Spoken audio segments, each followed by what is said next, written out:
shu xalqimizda, elimizda xonadon sohibalarni, vaqti klinikalarimizni bugungi vaqt salom bilan tarbiyasiga ketamiz. Avvalambor assalomu alaykum, xush kelibsiz. To'ylar muborak bo'lsin, marhamat inshaalloh. Bismillah, alhamdulillah, vassalatu vassalamu ala rasulillah. Assalomu alaykum joyimdagi mehmonlar va muhtarlar. Bugun O'zbeklar xonadonida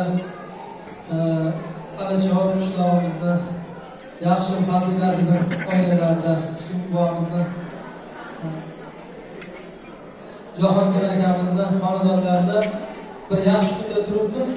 Albatta har bir duolar, yaxshi niyatlar qabul bo'ladigan bir vaqt bo'ladi. Mana shunday vaqtlardan biri dinimiz eng afzal bilgan millatimizda, elimizda muqaddas deb sanalgan nikoh kechasi kunida kim yaxshi niyat bu yoqda olmayapmiz. O'chib qoldimi demak? Ha? Olyapti. So'raydiganlardan afzallardan muborak bo'lsin. Yoshimizga baxt, sog'lik